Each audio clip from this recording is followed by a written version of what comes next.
Sim, vindo no Monte Sinai, na mesma coluna de fogo, incendiou a montanha. Did we notice the one he gave the promise to, he brought him forth with the word. Notamos aquele para quem ele deu a promessa? Ele o trouxe com a palavra. He had the commandment. And to have this commandment, he had to... Ele tinha os mandamentos, e para este mandamento ele teve que... The commandments was the word. The word had never come to the people yet. Os mandamentos foram a palavra ainda não tinha vindo às pessoas. So the word always comes to the prophet. De modo que a palavra sempre vem ao profeta. And he was the prophet for that hour. E ele era o profeta para aquela hora. Like Jesus was the word. Como Jesus era a palavra. John was the prophet. And Jesus came to him in the water because the word always comes to the prophet without failure. João foi um profeta e Jesus veio a ele na água porque a palavra sempre vem ao profeta sem falhar.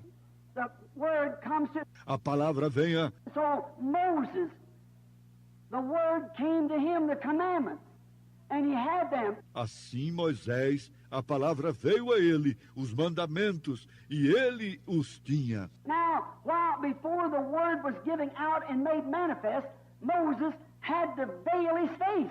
Agora, ora, antes da palavra ser entregue e ser manifestada, Moisés teve que velar o seu rosto, For the word wasn't completely made manifest. pois a palavra não estava completamente manifestada. They knew something had happened, Eles sabiam que alguma coisa havia acontecido, but they didn't know what it was, the roaring and thundering to... They said, let Moses speak and not God. mas não sabiam o que era o estrondar e trovejar, a ponto que disseram, fale Moisés, e não Deus. And God said, well, I will do that. From this forth, I'll not appear like this no more. I'll send him a prophet. E Deus disse, bem, eu farei isso. A partir de agora eu não mais aparecerei assim. Enviar-lhes-ei um profeta. So I'll speak through my prophet. Assim ele, falarei através do meu profeta. Now, if Moses, with the natural law, Agora, se Moisés com a lei natural, as Paul in 2 Corinthians here has revealed to us, como Paulo em 2 Coríntios aqui nos revelou, had to veil his face with the natural, teve que velar o seu rosto com o natural. E how much more will the spiritual be glorious and veiled to the unbeliever before it's made manifest to him? quanto mais será o espiritual glorioso velado para o incrédulo antes que ele seja manifestado? How much more would they call Quanto mais eles chamariam. Moses was an oddball? Moisés foi uma pessoa estranha. How much more will they call you, who's broke through the veil, Quanto mais chamarão você que passou além do véu, has went into the pillar of fire, has come out with the blessing, entrou na coluna de fogo e saiu com a bênção. and now you are veiled. The people can't see it, they can't understand it. E agora você está velado. As pessoas não conseguem ver isso, não conseguem entender isso. If the natural be glorious, how much more will the supernatural? Se o natural é glorioso, quanto mais o sobrenatural. If the natural which had an end to it was to be glorious, E o natural que teve fim era para ser glorioso, how much more this which has no end to it will be glorious? quanto mais este que não tem fim será glorioso. But still it's veiled. It's veiled not to the believer, but to the unbeliever. He cannot see it. Mas ainda está velado. Está velado não para o crente, mas para o incrédulo. Ele não consegue ver isso. God always veils himself from the unbeliever. Deus sempre se vela do incrédulo. Traditions hide it like they did then. They do it today. Tradições escondem isso, como fizeram naquele tempo, fazem hoje. That was a spiritual veil that we have now, where the natural veil was there. É um véu espiritual. Temos agora onde o véu natural estava lá. Vindicated by the prophet with the written word, a prophesy. Vindicado pelo profeta com a palavra escrita, um profetizador. One who comes with the written word to make it plain. Que vem com a palavra escrita para esclarecê-la. They know the word was there, but they didn't know what it meant, and Moses made it plain. Eles sabiam que a palavra estava lá, mas não sabiam o que ela significava. E Moisés a esclarecia. He said, the commandment says this, and this is why. Ele disse, o mandamento diz isto, e é por causa disto. He made it plain. And before it was made plain, it was veiled. Ele a esclarecia, e antes dela ser esclarecida, ela estava velada. Graças a Deus. Bom dia, irmãos, no nome do Senhor Jesus Cristo. Que Ele possa continuar nos abençoando mais e mais nesse dia. Amém? Se você quiser marcar a leitura bíblica que será usada nessa manhã, está na carta aos Efésios, capítulo 1, versículos 5 a 8. Aos Efésios, capítulo 1, versículos 5 a 8.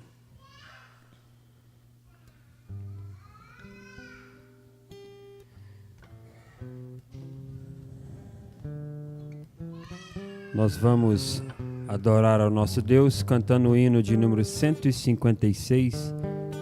Não sei quando Cristo Jesus me há de vir, e nem qual dia que eu hei de partir. 156.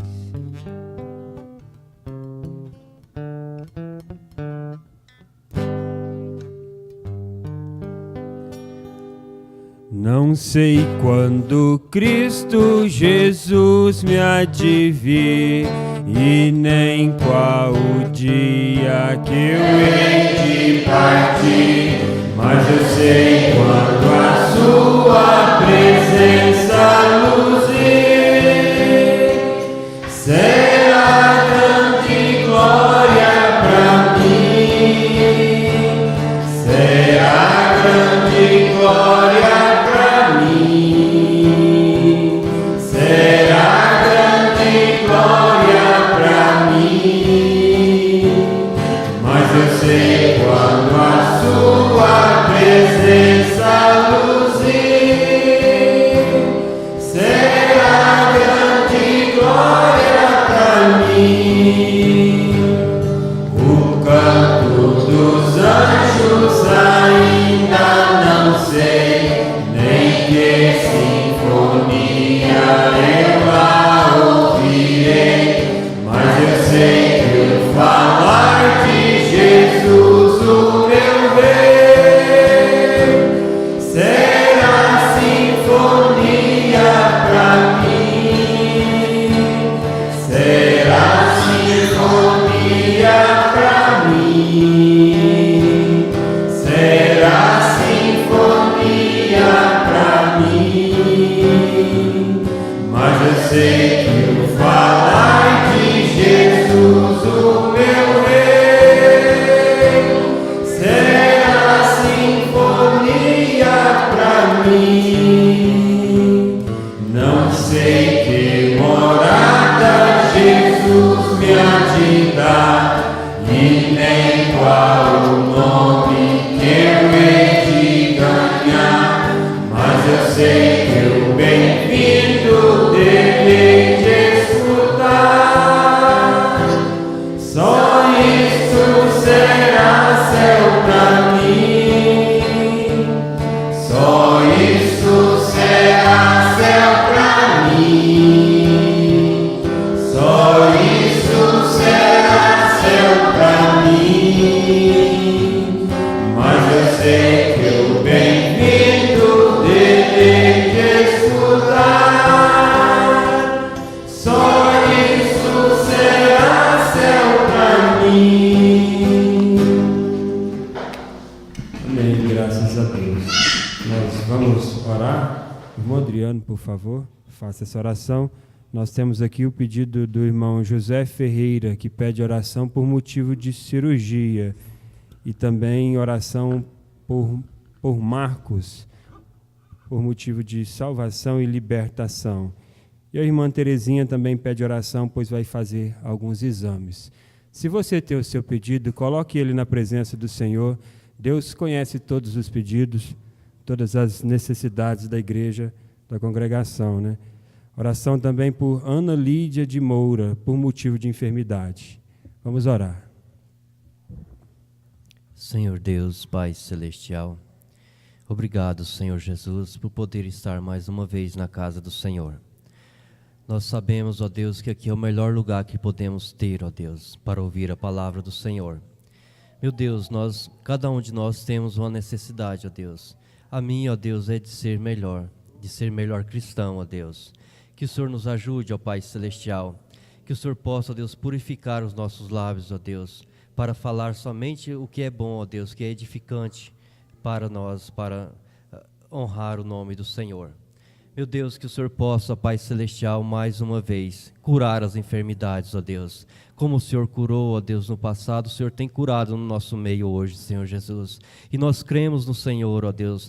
Nós cremos da mesma maneira, ó Deus, que o Senhor usou o nosso profeta, ó Deus, em favor daquelas pessoas. O Senhor usa aqui novamente, Senhor Jesus. Que o Senhor esteja com o irmão José, ó Deus, nesta cirurgia. Que o Senhor use a mão dos médicos, Senhor Jesus. Que o Senhor tem para salvar, ó Deus, o Senhor possa salvar também, ó Deus. Lembrando, ó Deus, também da minha mãe, ó Deus, que o Senhor tem misericórdia daquela alma, Senhor Jesus. De cada um, ó Deus, que necessita do Senhor, ó Pai Celestial. Que o Senhor ajude, ó Deus, da maneira certa, ó Pai, que o Senhor sabe todas as coisas. Abençoa, Senhor Jesus, esta congregação, ó Deus, o pastor, ó Deus, que vai trazer a Tua palavra, que ele seja ungido pelo Senhor mais uma vez, no nome do Senhor Jesus Cristo, amém. Vamos dar lugar aos diáconos.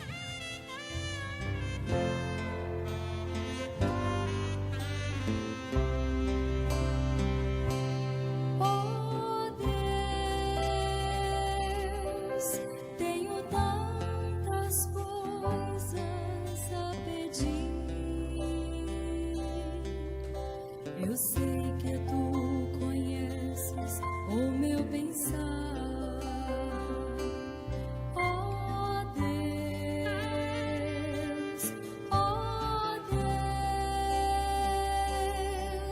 faz de mim um vaso santo de poder pra te adorar.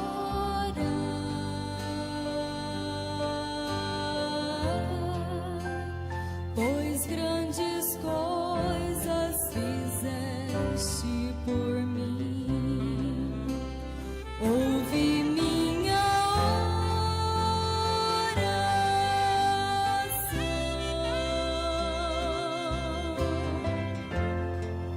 que é feita em forma de canção. Quero estar em tua presença, ó Pai. Sonda o meu coração.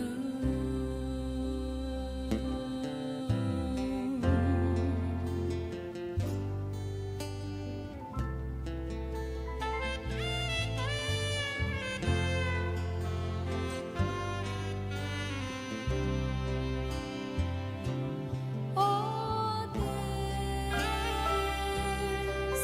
tantas pedras que existem em meu caminhar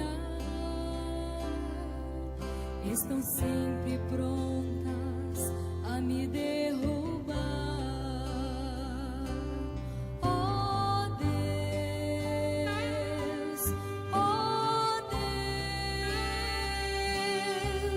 vem comigo, não me deixe desistir, seja onde for,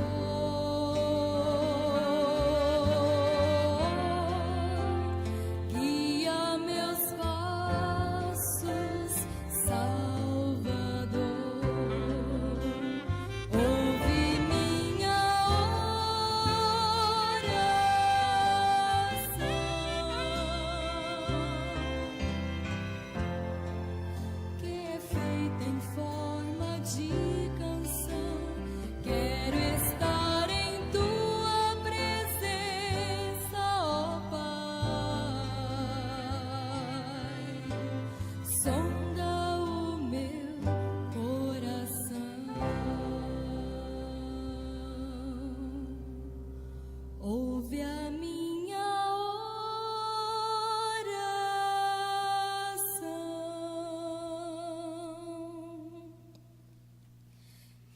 feita em forma de canção. Quero estar em tua presença, ó Pai. Sonda o meu coração. Sonda o meu coração.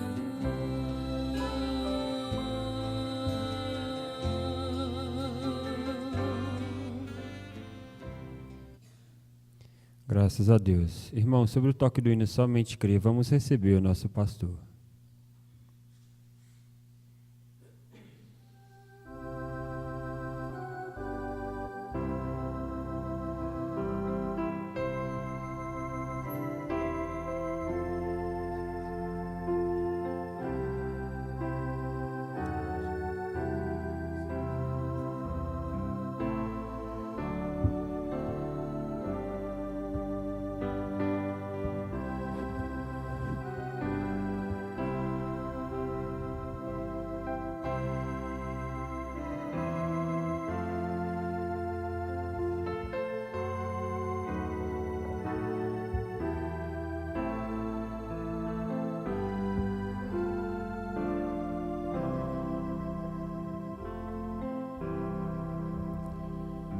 Que o Senhor Jesus continue nos abençoando. E bom dia só se for com Jesus. Sem Ele não tem bom dia. Muito bem. Bom, o Arley hoje está fazendo, estagiando, né? E ele virou lavorista. Está plantando, né? O curso dele tem que plantar uma lavoura, não sei que tamanho, talvez seja 1 metro quadrado. Mas tem que plantar. E alguns estão faltando nesta manhã. Agora eu vou falar um negócio aqui antes de continuar. Eu estou com muita vergonha do culto domingo à noite, no segundo domingo do mês. Estou achando que eu vou suspender esse culto. Se vocês não vêm para a igreja, eu vou suspender. No dia 14 do mês passado, eu fui assistir o culto do irmão Adair Henrique, mas que número pequenininho que tinha. Que vergonha, crentes relaxados, que não vem na igreja no domingo à noite. O que está fazendo? Pescando, caçando, festando, que mais? Que mais? Cuidando do bebê lá na fazenda Talismã, né? E quem sabe o que eu estou falando, né? Então, assim, eu estou meio preocupado, porque tem muita. Estou preocupado com quem está despreocupado. Está despreocupado de ir no arrebatamento. Outros não estão vindo nas escolas dominicais porque é a transmissão. Meu Jesus do céu. Então, o Mondair vai vir de noite, outra vez. Será que ele vai pregar só para aquele pouquinho que estava aqui no dia 14? Só para aquele pouquinho? Chega, né? Tá bom, já é uma advertência. E o nosso bom dia hoje amanheceu amargoso, com ervas amargas. Tem pai que bate rindo, vocês sabiam? Bate só rindo, eles gostam de bater e bate só rindo. Eu nunca gostei de bater, né? Só o faço por sei lá, por responsabilidade do dever. Tá aí, meus filhos estão do jeito que são comigo, porque eu nunca bati neles. Porque se eu tivesse tacado a vara mesmo com força, né, eles eram mais a menos comigo. E o natural fala do espiritual e vamos tocar no barco. Às vezes Eu passo muito tempo sem falar sobre a ordem da igreja, e a coisa vai indo, né? Conversando na hora da voz do profeta, conversando na hora do programa, envolve a gente também, e o povo está orando aqui no santuário, estão batendo papo ali fora, e a gente vai deixando, sabe? Vai deixando, de repente você tem que dar uma rasteirada. Opa! Dá uma rasteirada, equilibra, fica de pé, né? E vamos pensar aí, o irmão Daíra Henrique vai vir de noite. Vamos ver quando eu for assistir a fita, quem é que veio no culto, né? Aliás, eu posso até assistir hoje à noite lá em Vianópolis, quem sabe, hein? Se o horário mais ou menos coincidir, eu vou ver lá em Vianópolis, aí eu já vejo o resultado de hoje de manhã. A igreja que está em Bonfinópolis deve ter uns 10 aí, né, irmão Daíra Henrique? Conta aí para mim. 9, 11, 12. Bonfinópolis. Ei, Bonfinópolis. Vai ver, dia da ceia, como é que vai ser? Acho que eu vou ter que dar outra rasteirada por aí. Bonfinópolis, Deus abençoe, bom dia. Vianópolis. Vianópolis vai assim um número maior. 11,5, 12,5. Né, irmão Dionísio? Um abraço fraternal para vocês aí. Irmão João Batista Vaz em Bonfinópolis, irmã Bruna e Rafael Augusto, lá na Fazenda Barra Amarelo, Bela Vista de Goiás. Deus abençoe vocês aí. Irmã Selma e irmão Geraldo, na Fazenda Santana. Irmão Valdivinho Leonor e Samuel Dias e seus familiares em Engenheiro Navarro, Minas Gerais. Um abraço fraternal a todos, Deus os abençoe.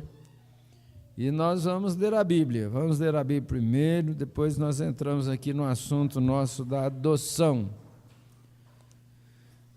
Então, eu estou preocupado com os despreocupados, né? Quando todo mundo ficar preocupado, vai dar tudo certo.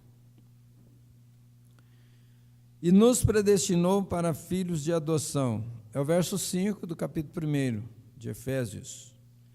E nos predestinou para filhos de adoção, por Jesus Cristo, para si mesmo, segundo o beneplácito de sua vontade, para o louvor da sua glória, de sua graça, pela qual nos fez agradáveis a si no amado, em quem temos a redenção pelo seu sangue, a remissão das ofensas, segundo as riquezas da sua graça, que ele fez abundar para conosco em toda sabedoria e prudência. Senhor Jesus, nos entregamos nas tuas mãos, toma todo o controle, e que o Senhor abençoe a cada um dos teus filhos nesta manhã.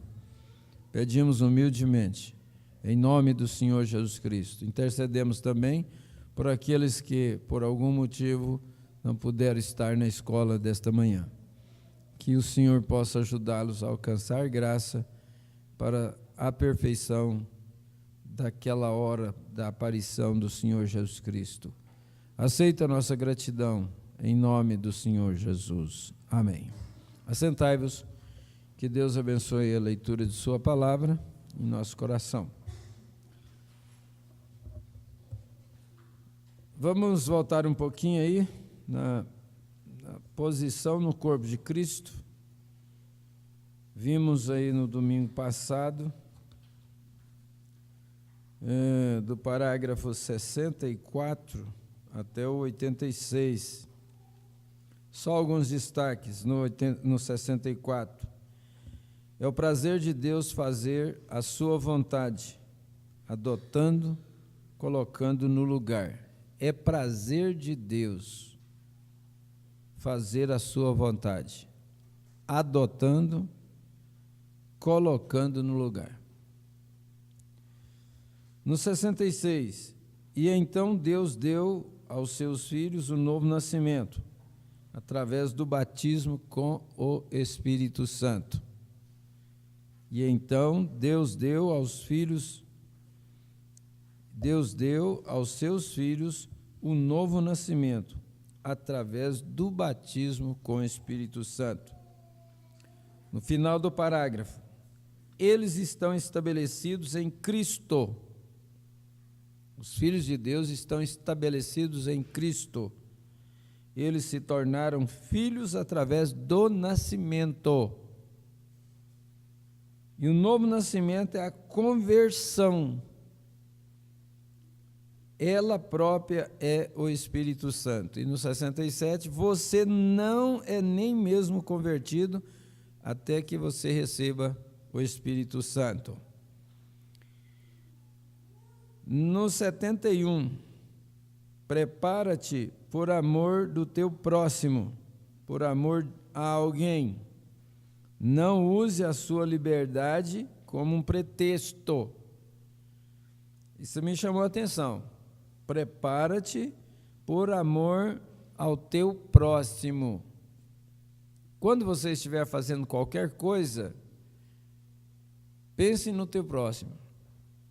Paulo chegou a dizer assim: se comer carne vai escandalizar meu irmão, então é preferível não comer carne, para não escandalizar o irmão. Às vezes tem coisa que você faz que para você não é escândalo, para você não tem problema algum, mas você pode escandalizar alguém com aquilo. Então você vai, que o profeta está dizendo aqui, ó? Prepara-te por amor ao teu próximo, por amor de alguém. Se você sabe que aquilo vai causar uma pedra de tropeço na vida do seu irmão, você deixa de fazer aquilo. Não use a sua liberdade. Às vezes você tem liberdade para fazer aquilo, mas você evita, você não faz.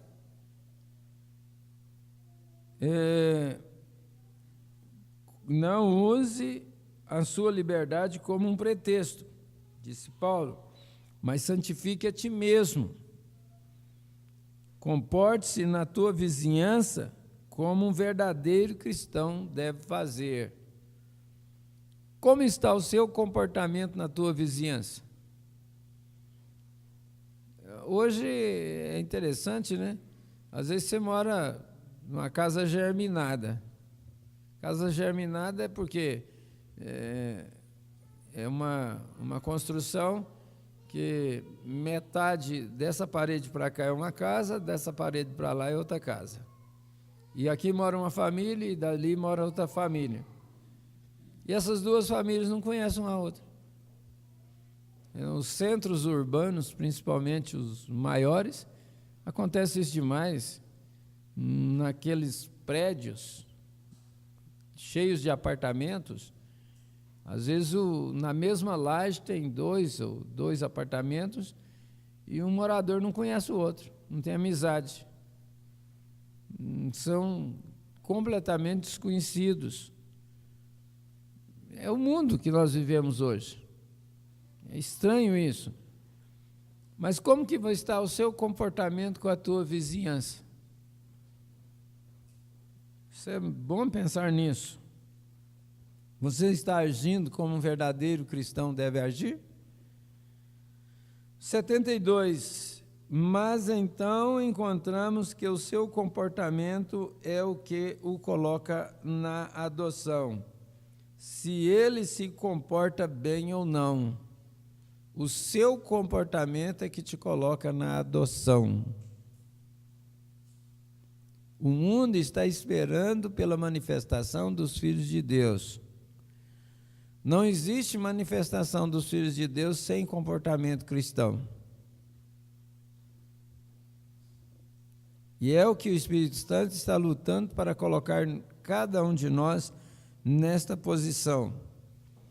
No 74, depois de você provar a si mesmo, santificar a si mesmo, com o seu bom comportamento, obediente ao Espírito Santo, não importa o que o mundo diga. Você viu o bom comportamento de novo aí? obediente ao Espírito Santo. Você não vai importar com o que o mundo diga. Você não está preocupado com o que o mundo pensa a seu respeito. Aí, pelo meio do 75, o que me deixa exausto é tomar as pessoas e pregar para elas esta verdade enviada de Deus, e elas virarem suas costas e simplesmente seguirem em frente, fazendo a mesma coisa e dizendo que tem o Espírito Santo. Quantas vezes acontece isso? A pessoa diz que tem o Espírito Santo, no entanto, não tem um bom comportamento. E elas ouvem e seguem em frente, fazendo as mesmas coisas e não muda. A pessoa que diz que saiu do mundo, veio para a comunhão dos cristãos, de Cristo, e ela continua com as mesmas amizades no mundo, com os mesmos companheirismos no mundo, ela está mentindo. Não é verdadeira aquela confissão dela. Quando ela toma um posicionamento na fé cristã, realmente ela muda.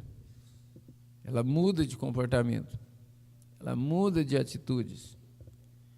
Aqueles velhos amigos já não são mais. Conta-se de um irmão que se converteu e ele tinha aqueles amigos do jogo, da bebida, e então ele separou completamente. Eles eram eles eram inseparáveis. E eles ganhavam competições. E parece que eram uns quatro. Sempre estavam, onde estava um, estava todos. E de repente um desapareceu. Aí eles foram lá, ajuntou os três e foi lá e disse: vamos lá tirar isso da cabeça dele. Esse negócio de crente, de ser crente, vamos tirar isso da cabeça dele. Quando chegou lá, que começaram a conversar com ele, disseram: nós viemos tirar essa bobagem de ser crente da sua cabeça, nós não podemos te perder, você é nosso amigo, você faz falta no nosso meio. Aí o irmão olhou para eles e disse: olha, vocês chegaram um pouco tarde. Mas por quê? Não, é porque já desceu para o meu coração, não tem jeito de tirar mais. Se tivesse na minha cabeça, tinha jeito, mas já desceu para o meu coração. Acontece que muitas vezes não desce para o coração. Aquela expressão da mensagem Deus em seu povo. A pessoa às vezes vem à igreja, Satanás não importa se você vem à igreja, desde que você venha e não alimente, não beba da água da vida. Aí você volta da mesma forma que você veio. Ele não se importa, não. O que ele está preocupado é com quem está alimentando a sua alma, está alimentando seu espírito, está se posicionando como filho de Deus, se posicionando como uma filha de Deus, está se comportando como um filho de Deus, comportando como uma filha de Deus. Esse sim, ele está preocupado com ele. E vai fazer de tudo para colocar pedra de tropeço no seu caminho. Você acha que ele não conhece, que Satanás não conhece quem é realmente um verdadeiro cristão? Quem é realmente uma verdadeira cristã? Claro que ele conhece. Ele conhece a Deus. A Bíblia diz que os demônios creem que há um só Deus, só não obedecem, mas que eles creem, mas não obedecem. Então, às vezes, nós ficamos na mesma situação, nós cremos, mas não estamos obedecendo. Então, isso aí era uma coisa que deixava o profeta triste. Eu disse ontem, repetindo aquele destaque lá do encontro, eu disse ontem lá na Fazenda Jacaré, Não tem uma coisa que mais alegra o coração do pastor do que ver todos aqueles que o chama de meu pastor vivendo o que ele ensina. O rebanho é a identidade do pastor. É como se fosse o retrato falado do pastor. Mombrana falou sobre os legalistas. Um grupo legalista, ele disse, eles vão chegar lá no céu. Só que o grupo dos legalistas, o povo que tem um pastor legalista, as mentes das pessoas, as pessoas ficam constantemente feridas, mas elas vão chegar, são nossos irmãos também. Agora, nós poderíamos tomar como uma advertência, como já tivemos hoje de manhã, como legalismo? Não, não é não. É um cuidado. É um cuidado. Nós não podemos voltar para casa triste, cabeças baixas, porque nós fomos corrigidos em alguma coisa. Nós devemos voltar alegres, porque Deus está cuidando de nós, Deus está cuidando de você. Então esse é o nosso desespero, da plataforma, é ver cada um de nós, começando daqui mesmo, posicionado como verdadeiro cristão. No meio aí do 76, como pode você ser cuidadoso na casa de Deus quando você não pode nem mesmo controlar a sua própria casa? Ele está falando com os homens, né? Isso é exatamente correto.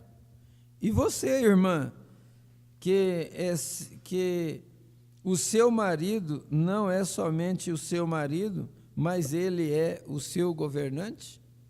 Meu Deus, hein?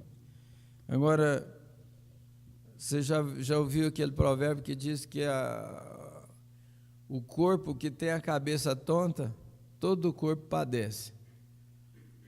A cabeça tonta, o corpo sofre, tropeça, cai, machuca, bate a cabeça na parede, porque a cabeça é tonta, né?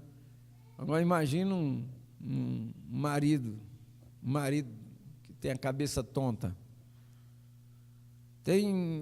Eu conheço famílias que eles foram bem-sucedidos quando a esposa posicionou mesmo, firme, vamos agir assim, assim, assim, assim, assim, a coisa não tomou rumo, enquanto a esposa não... infelizmente o marido não dava conta sozinho. Às vezes, se a mulher tiver sabedoria, ela pode ajudar o marido às vezes é um marido assim meio descabeceado, faz negócio à torta e à direita e tal, e compra e vende, e negócios mal feitos. Às vezes, se tiver uma esposa sábia, vai controlando a coisa, vai, de repente, o carro entra no eixo. Mas, meu Deus do céu, uma esposa aceitar um marido como seu governante no século 21, nós já saímos do século 20, né? Mas não é fácil, não é fácil. A Bíblia fala que 7 mulheres vai chegar no homem e falar assim, não, olha, você vai ser nosso marido, nós só queremos que você seja chamado pelo teu nome, e nós vamos ganhar o nosso pão, nós vamos trabalhar e cuidar de nós mesmos, mas nós queremos ter um homem que seja o nosso marido. 7 mulheres para um homem só. Agora imagine só a situação que o mundo está. Aonde nós chegamos? Nós não sabemos o que será dessa ordem mundial. Não sabemos. O que será dessa ordem mundial? O que os demônios estão programando para exterminar? Porque parece que a ideia dos demônios é exterminar com as famílias. Terminar com a moral, com o pudor, com tudo isso. Oxalá que Deus nos desse mais homens, homens de oração, como o Mombrana fez menção de Nixon, de Abraham Lincoln e outros, presidentes, o Washington, que foram homens posicionados, que nós tivemos também no passado aí, homens. O Getúlio Vargas, por exemplo, chegou a dizer assim que chegaria o dia que os homens teriam vergonhas de ser honestos. Os homens teriam vergonha de ser honestos. Foi um presidente nosso brasileiro que falou isso. Agora, se nós não estamos nesses dias, que Deus tenha compaixão e misericórdia, né? E aceitar, porque o marido, nesse sentido aqui, o marido está falando de Cristo. A igreja aceitar o Senhor Jesus Cristo ser seu governante. É que às vezes quando Cristo impõe ou expõe, porque Deus não obriga ninguém, Deus não impõe sobre ninguém, mas quando Deus expõe o seu governo sobre a igreja dele, muitos reclamam, murmuram, como muitas esposas, né? Não aceitam o governo do seu marido. No 82, parece para mim que estamos nos fins dos tempos. Parece para mim, ele pregou isso aqui em 1960, parece para mim que estamos nos fins dos tempos e Deus está adotando, colocando a igreja na posição no corpo de Cristo, no seu corpo, no corpo de Cristo. 93, nós deveríamos estar tão fervorosos por Deus, deveríamos estar assim dia e noite, nada deveria ser capaz de nos parar,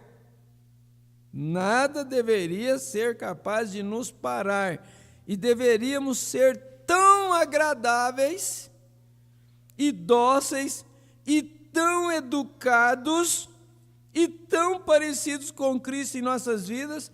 Isso toma a vida de cada um. Assim, você sabe de uma coisa? Um homem não vale mais do que a sua própria palavra. E quando o homem faz uma promessa, promete, faz um voto, e ele não cumpre, o que se espera desse homem? Não, eu vou estar. Não, eu vou fazer, eu vou fechar esse negócio, eu vou comprar, eu vou vender, eu vou fazer presença, e ele não cumpre, o que se espera desse homem? O que se espera dessa pessoa? Olha só, nós deveríamos estar tão fervorosos por Deus, deveríamos estar assim dia e noite, nada deveria ser capaz de nos parar. A causa, nós estamos na igreja, é por causa do pastor, é por causa do diácono, é por causa do prédio, é por causa de... Por qual motivo nós estamos na igreja? Vamos analisar os nossos motivos. Vamos descobrir qual o motivo que você levantou cedo. Se fosse olhar pela lei da razão, pela lei do descanso físico, eu estaria deitado até agora. Cheguei meia-noite em casa. Então, fosse olhar por esse lado, eu não estaria aqui. Quem sabe que muitos aqui, por um motivo justo, também não dormiram antes da meia-noite. E você nem estaria aqui, se fosse olhar o cansaço físico, que você, de tanto lutar e trabalhar com a vida, você nem estaria aqui também nessa manhã. Mas qual o motivo nosso de estarmos aqui? Sacrificar, nos posicionar aqui? Nada deveria ser capaz de nos parar e deveríamos ser tão agradáveis e dóceis. Deveríamos ser tão agradáveis e dóceis e tão educados e tão parecidos com Cristo em nossas vidas. Isso toma a vida de cada dia. Não é somente na igreja, não é somente... Não, é é diário, é uma vida vivida diária. A terceira puxada ela acontece diariamente, é uma vida constante.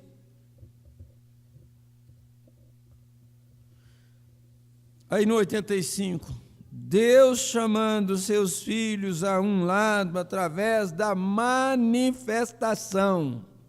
Deus chamando seus filhos a um lado através da manifestação. Eles não têm que dizer nenhuma palavra a respeito disto. Você vê que algo aconteceu na vida deles. Tem que dizer palavras. Se nós vivemos uma vida dóceis, humildes, manso, se nós vivemos isso cada dia, diariamente, não tem que sair falando, eu sou humilde, eu sou manso, eu sou dócil. Não, isso já transmite. A sua vida transmite aquilo, o seu posicionamento transmite aquilo. Amém? Glória a Deus.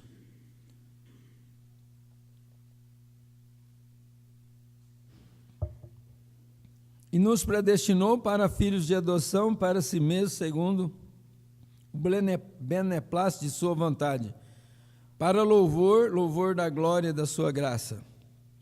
86. O que é sua graça? Antes, atrás, quando ele não era um pai, sua graça é amor. Sua graça é amor.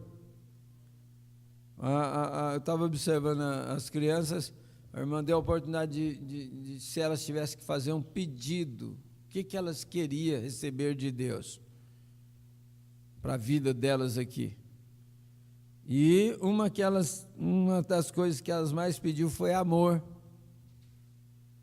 Outra pediu sabedoria. Então, essa que pediu sabedoria, eu acho que ela ligou, né? Porque a irmã tinha falado que ia falar sobre provérbios, e Salomão foi a coisa que Salomão pediu para Deus. Salomão não pediu riqueza, não pediu domínio sobre os inimigos, não pediu nada disso, ele pediu sabedoria, um coração sábio para governar um tão grande povo.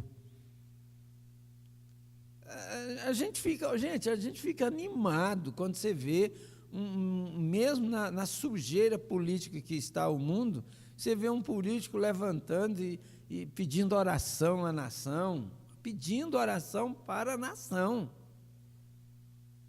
e colocando Deus em primeiro lugar, e assim, é claro, dentro do limite deles, eles não colocam Deus em primeiro lugar como eu e você coloca, porque se eles colocassem, nem lá eles não estavam aqui. Estava na igreja da mensagem em algum lugar no país, entendeu?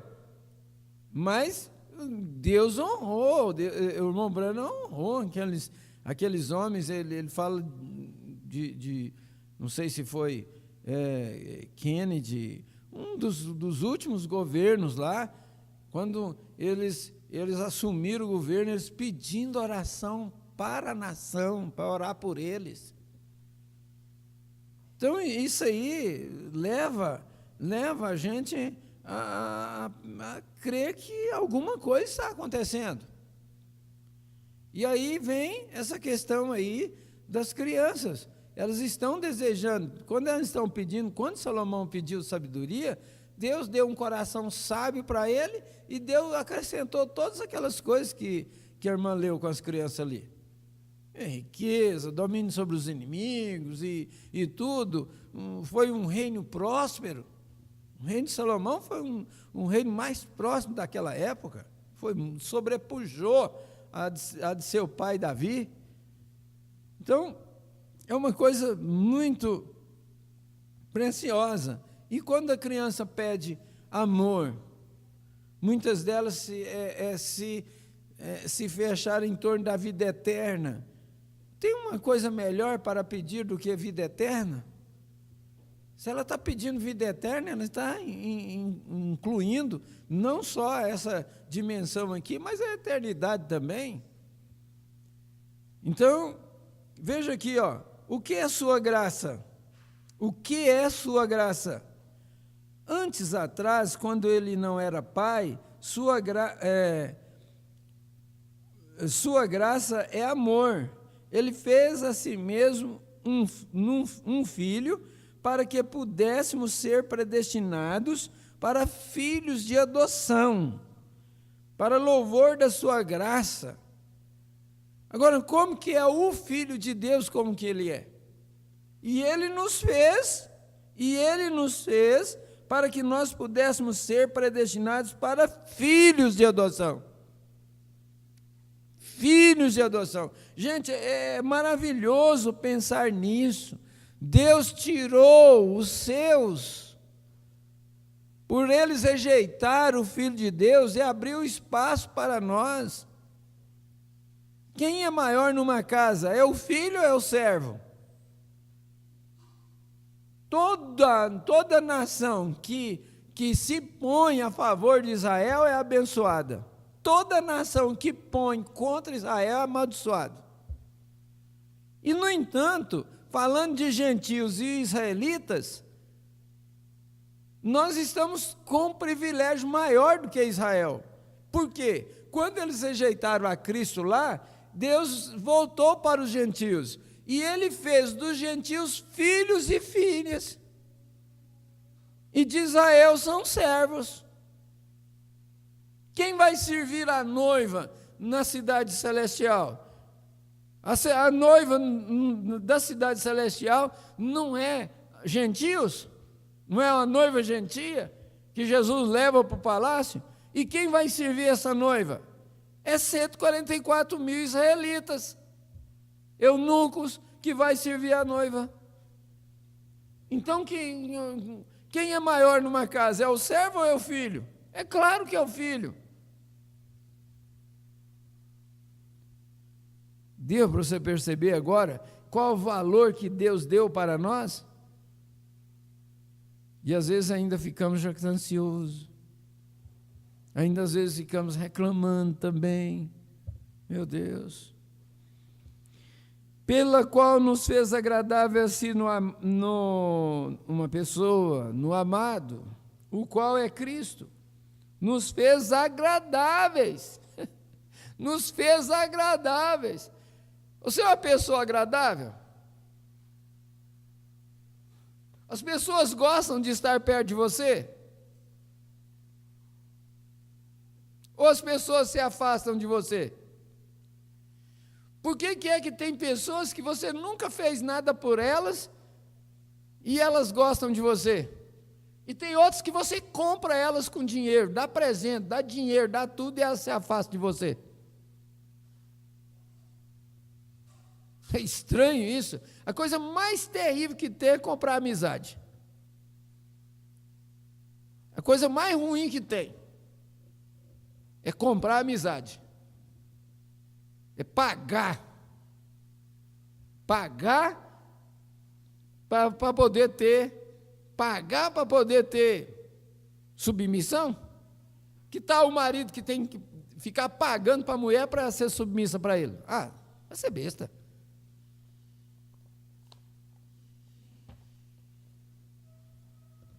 Não funciona. E aqueles reis no passado que comprava companheirismo. Com dinheiro, eles compravam companheirismo. Adiantava aquilo? Era só entrar um lá que rebelava, eles faziam guerra. E o Mombrano falou isso. Companheirismo você não se compra com dinheiro, não. Nós não precisamos de pagar, de comprar companheirismo, não. Vamos viver uma vida dócil, uma vida que atraente, uma vida que atrai a amizade, atrai o companheirismo, atrai. Você gosta de estar perto daquela pessoa, ela tem uma presença maravilhosa.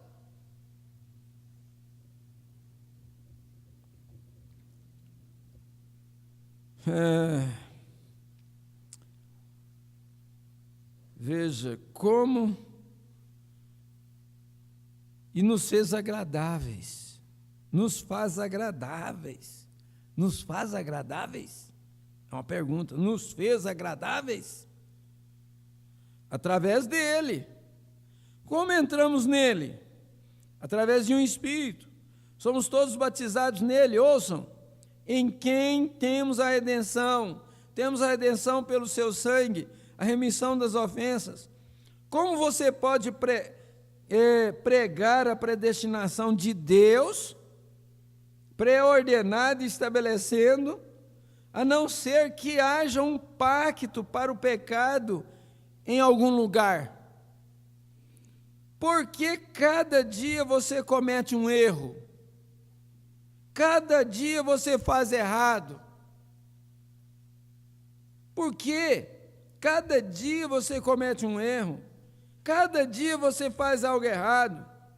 Mas se você nasceu outra vez, homem ou mulher, logo que você comete um erro, Deus sabe que você está arrependido daquilo.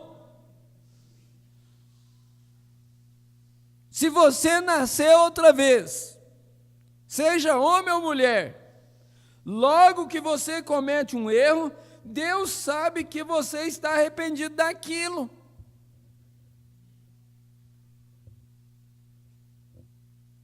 Agora, quando a pessoa não arrepende dos erros que comete,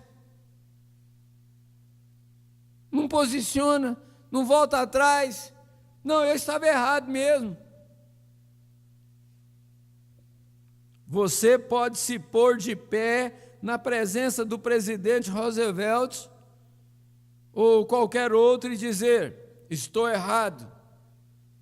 Deus, perdoa-me por esta coisa. Por quê? E há o pacto de sangue. Observe aquilo: pecados. Pecados, P-E-C-A-D-O-S. Um pecador é um pecador. Ele não comete pecados. Eu queria que você observasse bem isso. Às vezes a pessoa fica assustada com o outro que matou o outro, e fez isso, fez aquilo, fica assustado com isso. Porém, a igreja que comete pecados, erra, obtém um pensamento errado, uma impressão errada, tem escrúpulos, cambaleia como uma pequena criança andando, tentando aprender como andar. Ele simplesmente não sabe como andar bem ainda, porque ele é um menininho. Mas nós temos uma mão que nos coloca, que nos alcança, se nós nos pega e nos firme e diz: dá este passo desta maneira. Filho, ele não... Olha, nós temos alguém que pega na nossa mão e diz assim: dá esse passo desta maneira, filho. Deus não está falando isso em cada culto que você vê, em cada fita que você ouve, em cada versículo da Bíblia que você lê. Ele fala assim: dá esse passo dessa maneira, filho. Todas as mães aqui teve essa experiência de ensinar seus filhos a dar os primeiros passos. Os pais observaram o crescimento dos seus filhos, observaram eles dando os primeiros passos. Agora Deus não nos observa?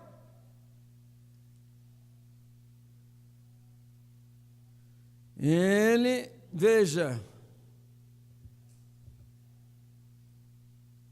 cadê, gente? Aonde que eu parei? Ele cambaleia como uma pequena criança andando, tentando aprender a andar. Ele simplesmente não sabe como andar bem ainda, porque ele é um menininho. Mas nós temos uma mão que nos alcança e nos pega e nos firme e diz: dá este passo desta maneira, filho. Ele não nos apanha e nos bate. Já pensou um pai que o bebê está tentando aprender a andar e de repente ele tropeça e cai, e o pai ou a mãe pega ele e dá uma surra, bate nele. Se um pai ou uma mãe faz isso, você vai fazer aquela criança ficar aleijada para o resto da vida, porque ele nunca vai querer aprender a andar. Mas o pai faz diferente. Quando o filho tropeça e cai, ele anima ele, levanta ele, diz: não, filho, é assim mesmo, vamos, dá mais um passinho, você vai conseguir, você vence. O nosso Pai Celestial está assim.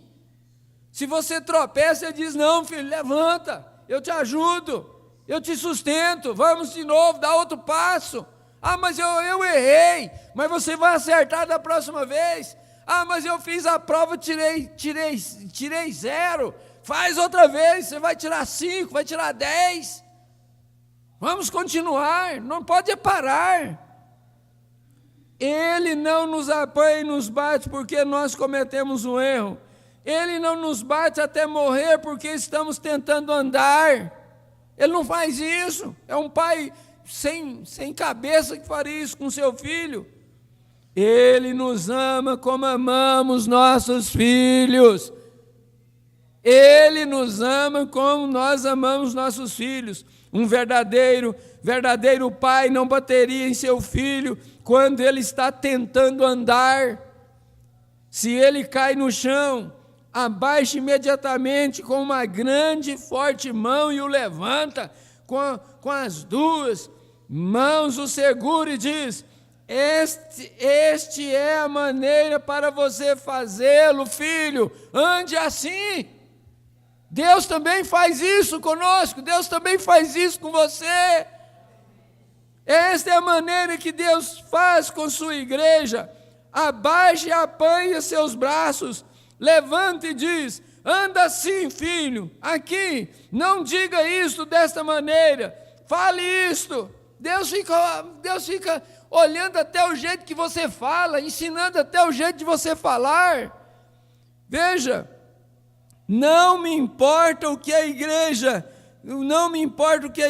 diz, o que isto diz, o que aquilo diz, você diga isto, assim, isto é isto. Se a minha palavra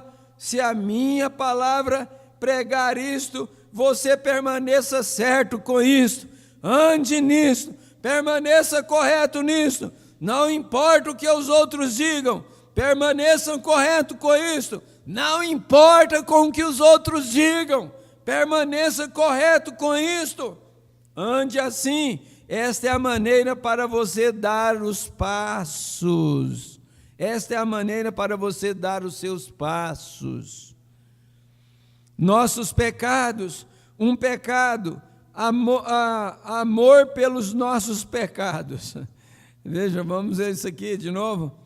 Nossos pecados, um pacto, amor pelos nossos pecados, ou nunca teríamos uma chance, se não houvesse esse pacto, o pacto de sangue, aquele amor pelos nossos pecados, nós nunca teríamos uma chance. Como poderíamos simplesmente ancorar-nos em sua palavra? Segundo as riquezas da sua graça que ele fez abundar. O que é abundar? Você já pensou nisso? O que é abundar? Oh, que ele fez abundar grande quantidade disto. Abundar é grande quantidade disto. E fez abundar para conosco em toda sabedoria e prudência.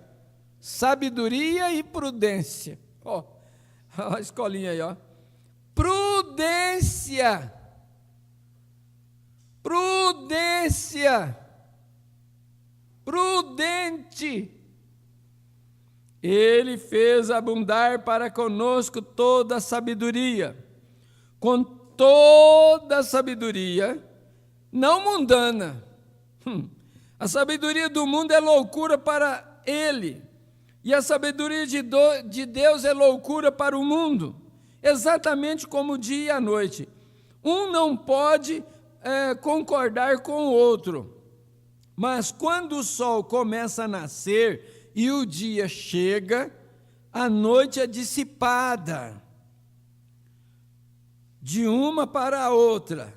E quando a luz do Evangelho começa a chegar, quando a luz do Evangelho começa a chegar no seu coração, porque às vezes a pessoa é crente muitos anos, mas aquela luz do Evangelho não chegou no seu coração ainda, ela não tomou seu posicionamento ainda, ela não se manifestou como uma filha, como um filho de Deus. Então, quando a luz do Evangelho começar a chegar no seu coração, todas as coisas do mundo simplesmente começam a murchar na sua vida. E o que isto faz? Ele abunda a luz do sol sobre seus filhos, andando no Espírito, dirigido pelo Espírito de Deus, abundando em sua graça, com toda prudência e sabedoria, dirigido pelo Espírito de Deus. Quem é que te dirige? Quem é que dirige os seus negócios?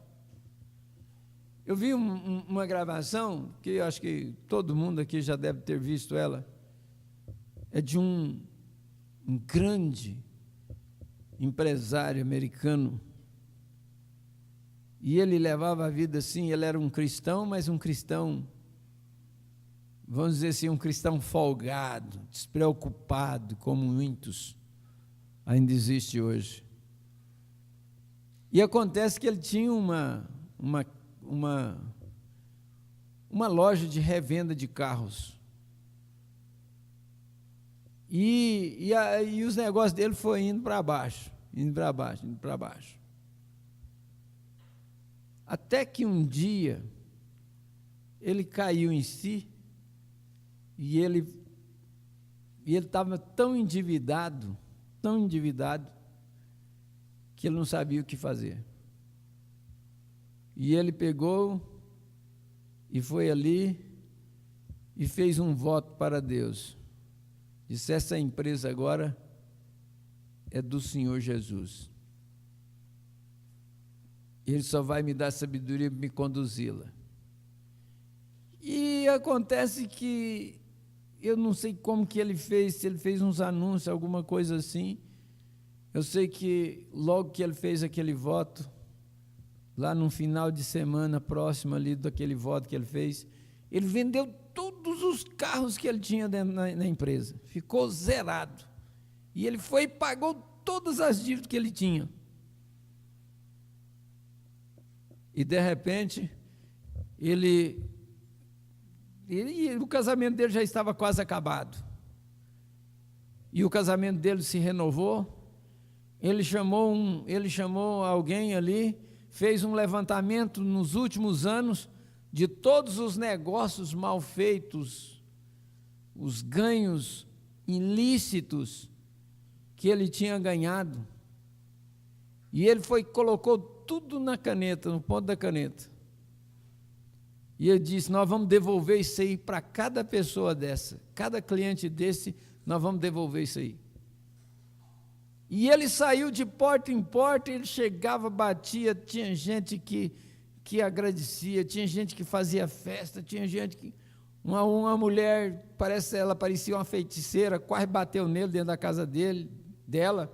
Ele disse: minha senhora, eu vim devolver seu dinheiro. E ela ficou brava com ele. Mas na hora que o governo queria pegar ele, ela foi a primeira a aparecer lá e defender ele. Interessante isso, né?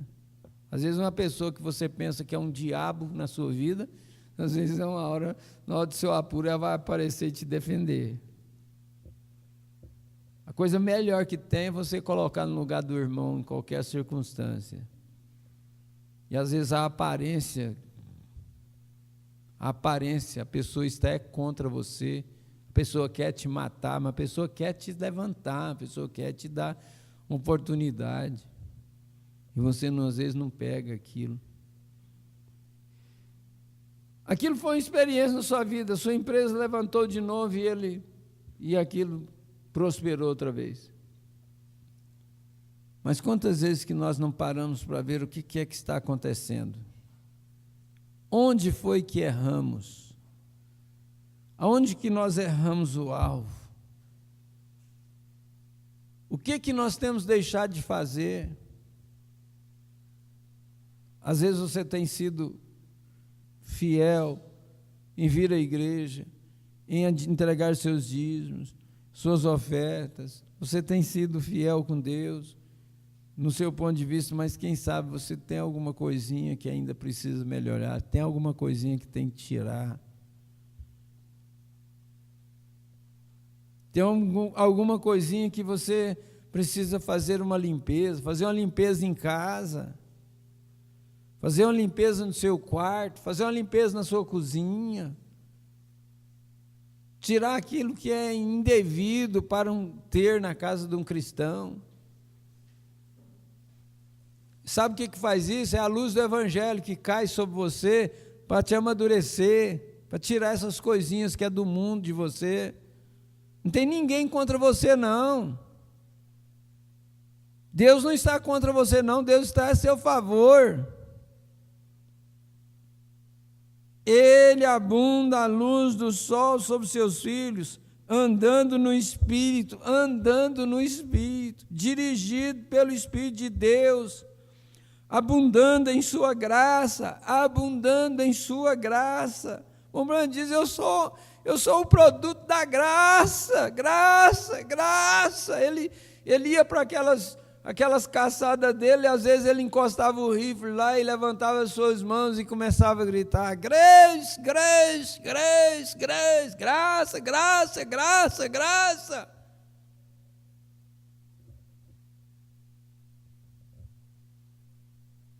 O que seria de mim se não fosse a graça de Deus? Pensa em você. O que seria de mim se não fosse a graça de Deus, se não fosse o perdão de Deus, não fosse o pacto de sangue que Deus fez comigo no Calvário?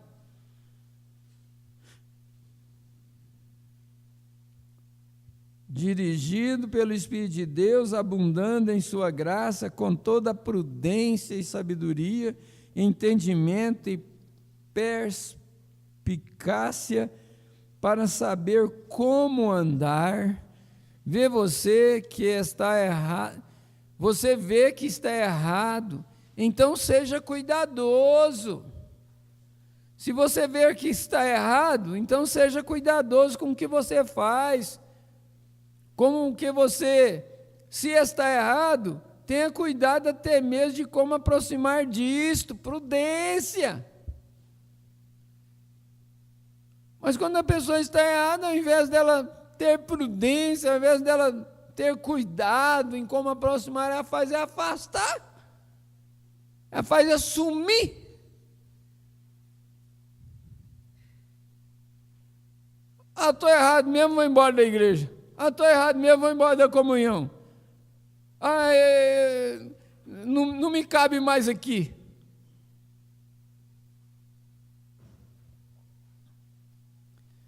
Se está errado, tenha cuidado até mesmo de como aproximar disso, tenha prudência, esteja bem perto, realmente certo de que você sabe em como aproximar disso, prudente como a serpente, simples como a pomba. Isto é o que Jesus disse. Oh, estas são pepitas, amigos. Nós poderíamos simplesmente permanecer dia após dia. Não são elas maravilhosas? Amém.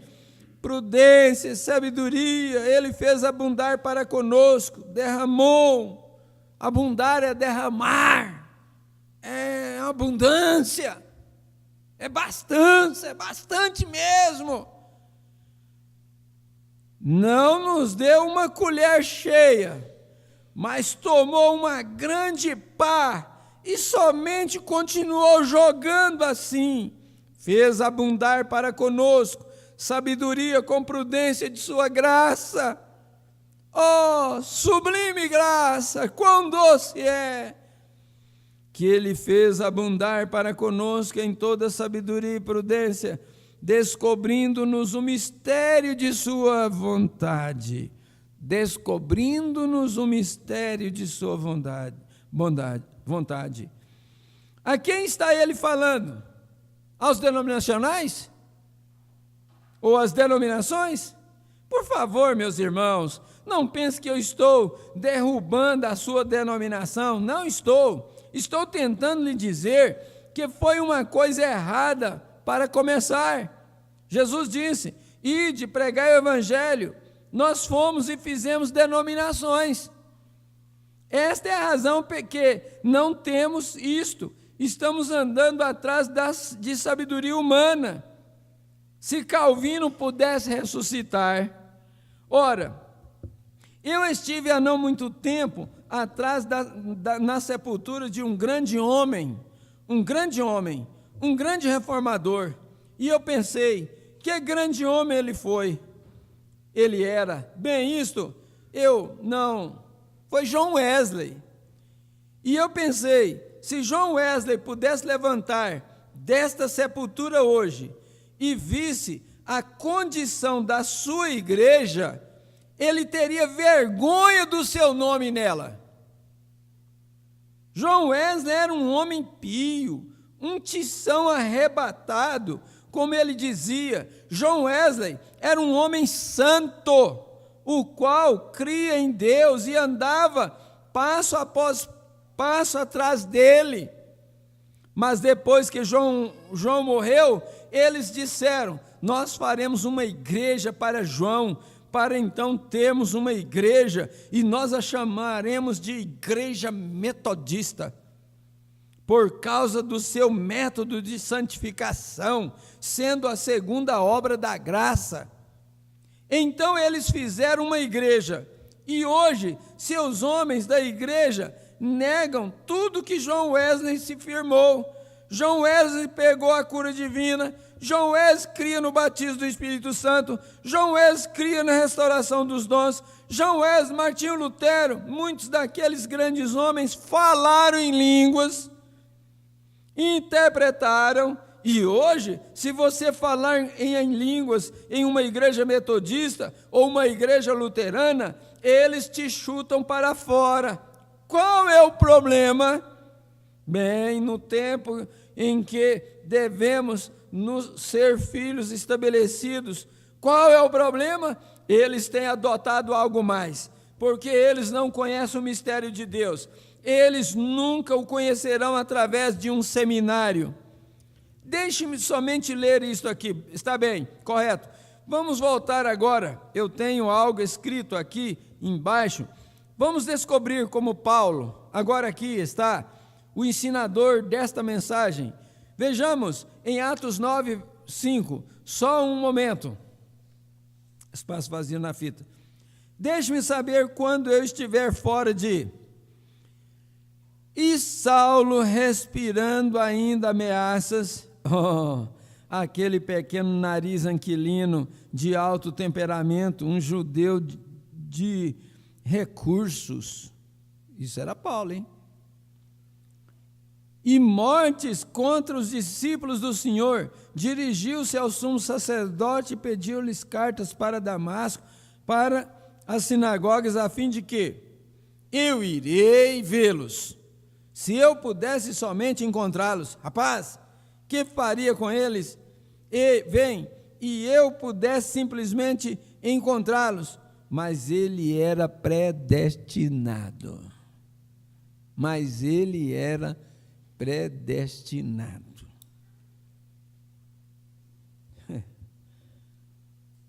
Irmão, irmã, se ele era predestinado, não tem nada que muda.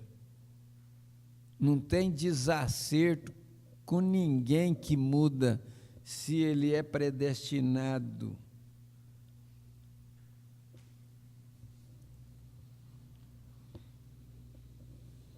Como você sabe que aquele velho contrabandista de bebidas alcoólicas ali embaixo não é predestinado para a vida? Como você sabe?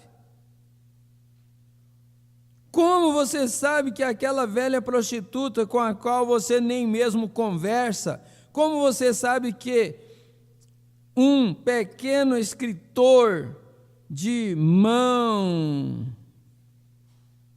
um pequeno como que você sabe que um pequeno estreitar de mão, obrigado, e um convite para ir à igreja não faria dela uma santa de Deus para a glória no além?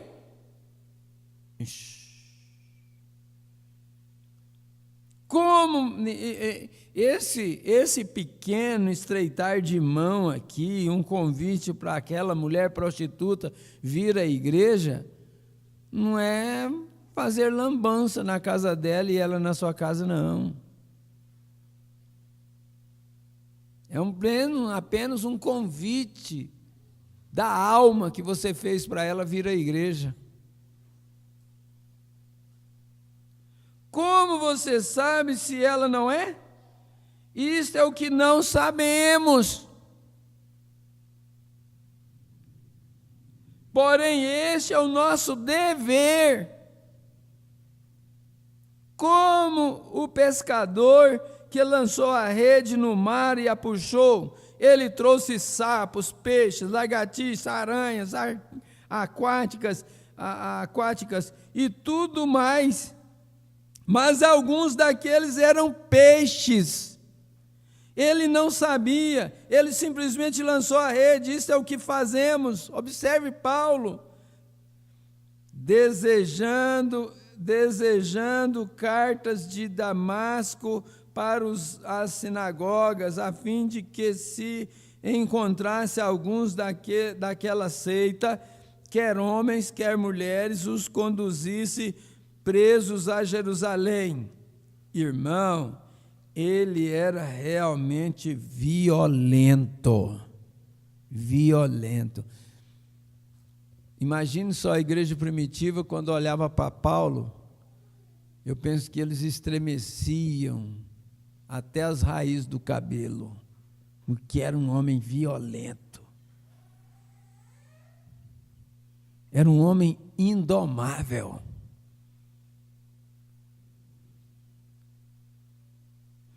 Ai, Jesus, ajuda nós a entender isto.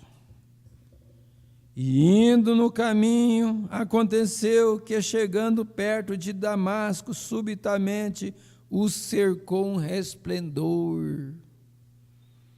Lá vinha um sacerdote pelo caminho, Dr. F.F. Jones, e lhe disse: você precisa de uma experiência de seminário agora, filho, e eu creio que Deus poderia te usar.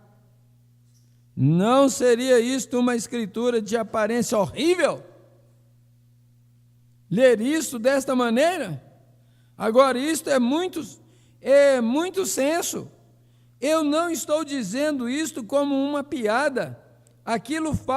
Isto faz simplesmente tanto sentido como o que temos obtido hoje, disto hoje. Vocês sabem, sua mãe foi uma boa mulher, eu creio que você será um bom pregador. Observe o que aconteceu. E indo a caminho, aconteceu que, chegando perto de Damasco, subitamente o cercaram um resplendor de luz. O sobrenatural começa, de luz do céu. E, caindo em terra, ouviu uma voz que lhe dizia: Saulo, Saulo, por que me persegues? E ele disse: quem é, Senhor? E disse: eu sou Jesus a quem tu persegues. Duro é para ti recalcitrar contra os aguilhões. E ele, temendo e atônito, disse: Senhor, que queres que eu faça? E disse-lhe o Senhor: levanta-te e entra na cidade, e lá será dito o que te convém fazer. E os homens desciam com ele e seguiram adiante, e eles encontraram um homem, Ananias, lá embaixo, teve uma visão, tudo sobrenatural. E o velho Saulo, aquele velho sujeito, este Ananias teve uma visão, olhou em sua casa, e ele era um profeta, e em sua casa orando, e ele teve uma visão. E o Senhor falou com ele e disse: há um homem que vem pelo caminho lá de longe, e ele está tão cego como um morcego, e o seu nome é Saulo. Ele é o Saulo de Tarso. Ele disse: Senhor, Senhor. Ele tremeu, ele estremeceu até as raízes do seu cabelo. Tenho ouvido grandes coisas, não me envies, sou um homem pequeno. Como é que eu vou enfrentar um homem brabo daquele? Como é que eu vou enfrentar um homem violento daquele? Não me mandes atrás dele, Senhor. E ele disse: porém, eis que em seu caminho eu lhe dei uma visão. Eu apareci a ele em uma coluna de fogo. Eu deixei tão cego quanto ele poderia estar. E eu tive de que cegá-lo e rasgá-lo antes que eu pudesse fazer algo com ele. Veja, eu tive que rasgar toda a sua teologia. Ah, se nós entendêssemos isso. Ah, se quem almeja o ministério entendesse isso. Você sabe que Paulo, ele tinha uma chamada para ser um grande sacerdote desde a sua infância? E ele lutava por aquilo? E ele batalhava por aquilo? Aquilo já estava nele, o apostolado já estava nele desde antes de ser gerado e formado no ventre de sua mãe. Mas ele entrou por o caminho do Gamaliel lá, era o melhor professor da época, era o que poderia instruir ele como um verdadeiro sacerdote para Israel. E tudo que ele fazia estava dentro do plano de Deus. Mesmo perseguindo os cristãos, Deus ia derrubar ele do cavalo exatamente naquela hora. Deus aproveitou aquilo que já tinha dentro dele, mas teve que cegá-lo, teve que rasgá-lo, teve que tirar todo o seu conhecimento humano dele.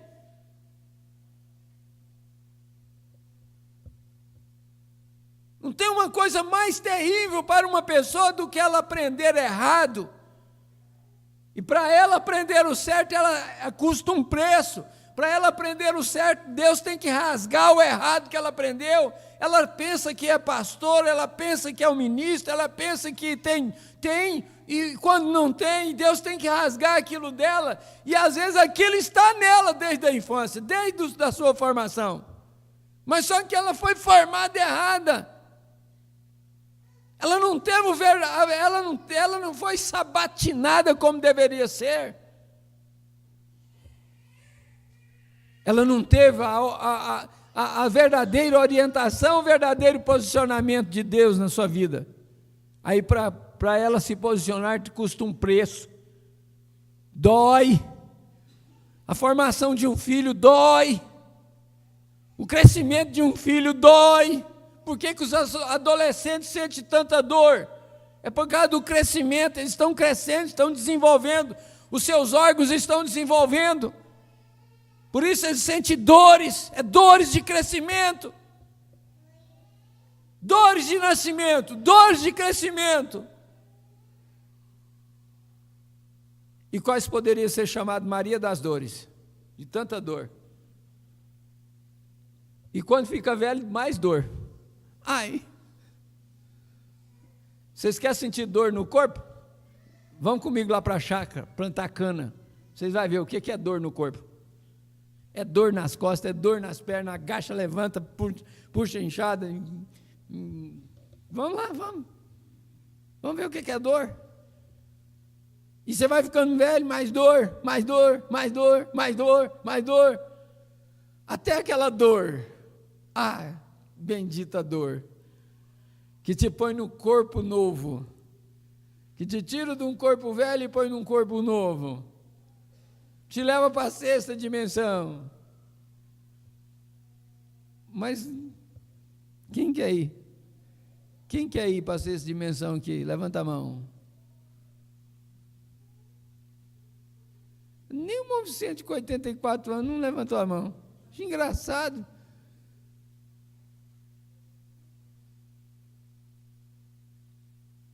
Davi falou, parece que é no Salmo 90, Salmo 90, né?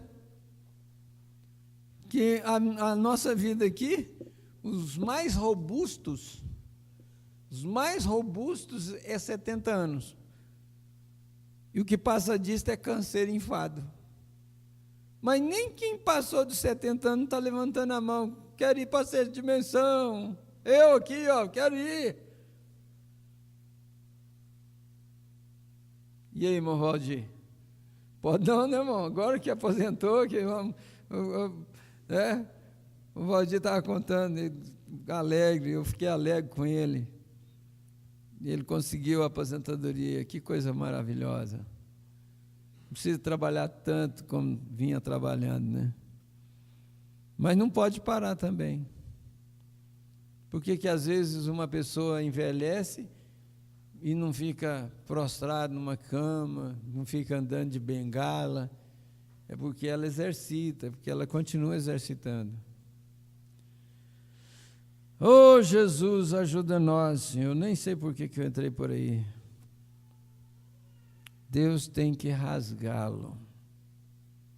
Deus tem que moldá-lo.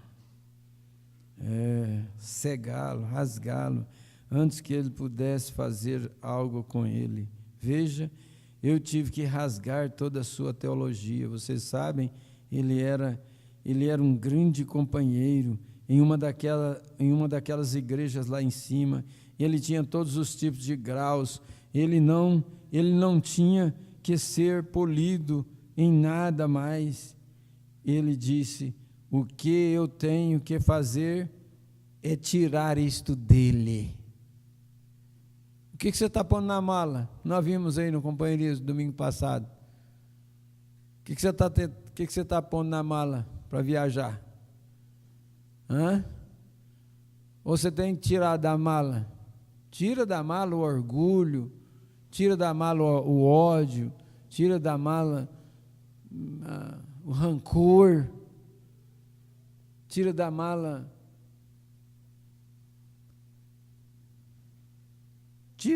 a decepção. Esta foi a coisa. Não foi colocar mais nele, mas tirar isto dele. Eu penso que este é o problema de muitos de nossos ministros hoje. Eu penso que este é o problema de muitos de nossos ministros hoje. É tirar deles.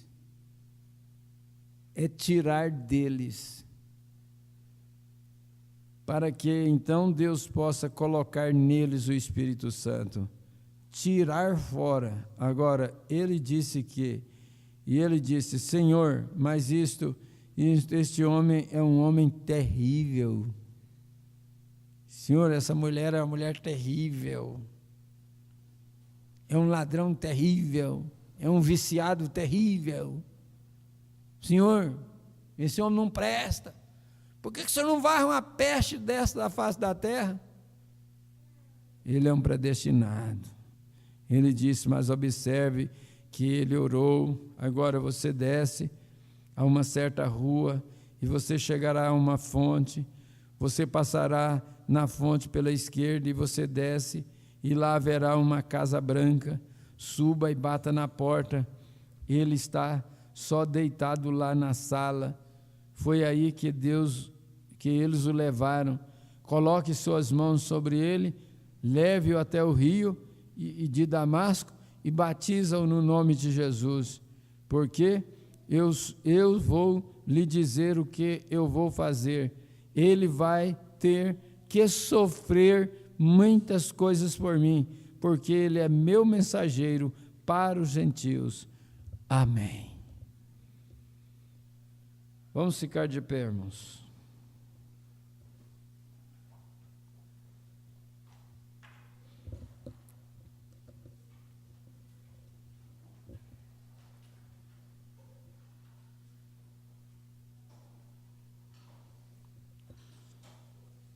Senhor Deus, nosso Pai,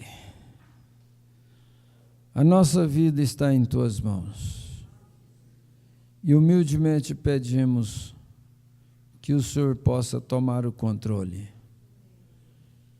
Guarde a cada um dos Teus filhos de regresso aos seus lares.